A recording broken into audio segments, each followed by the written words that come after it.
These reckless sanctuary policies also force federal immigration officers to go into local communities to apprehend criminal illegal aliens. If sanctuary cities were to simply communicate and work with federal immigration authorities, then federal agents could arrest criminal illegal aliens in a secure environment like a state or local jail. Instead, they have to risk their own safety and public safety by having to go into uncertain, dangerous circumstances just to make arrests. Sanctuary cities make us all less safe and are a public safety nightmare. We still have a long way to go, but sensationalizing tragedy in the name of political expediency is not governing, it's grandstanding.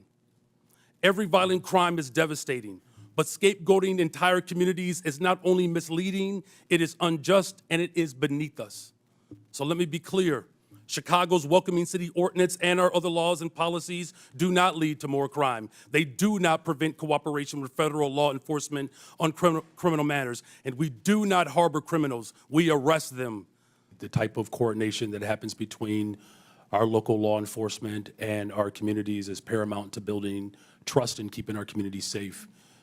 The ordinance, as well as the state law, the Illinois Trust Act, which was passed with bipartisan support and signed by the Republican Governor, Bruce Rauner, we do not permit our local law enforcement from engaging in any federal matters.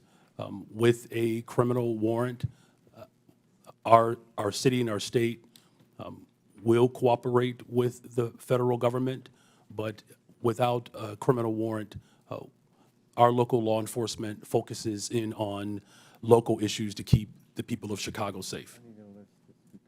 Okay, do you believe it's acceptable for illegals who commit heinous crimes be released back into the public instead of being detained and deported? Mayor Adams, yes or no?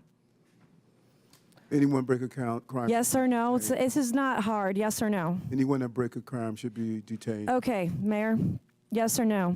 They should be deported. Okay, Mayor.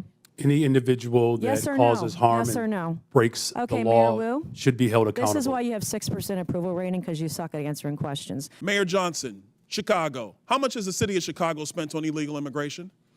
If you're referring to the 2022 up to 2024 of the buses coming from Texas, roughly the same percentage of the state of Texas, about 1% of our overall budget. What is that? Because I don't have the city's budget in front of me. Numbers. It's 1%, and if you want the actual calculation, we can make sure someone. You're the mayor. You don't have the math in front of you. It's 1% of the overall budget over the All last right, that's 4 why years, you're a failing which mayor. is the Mayor same Adams, number that how was much did the sent city from of us New from York the actually state spend of on Texas. illegal immigration?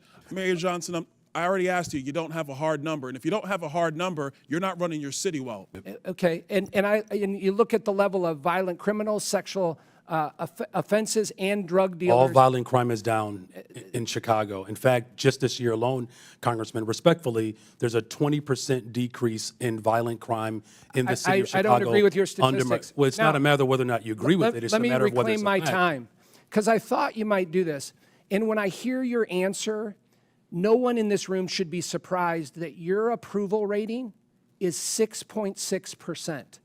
Now, that's not just me saying this. Newsweek article, the least popular politician in America is Brandon Johnson. So, recent poll, M3 Strategies conducted this February 20th to 21st, showed that Mayor Johnson has a 6.6% approval rating, the worst showing of any political figure in the country's history.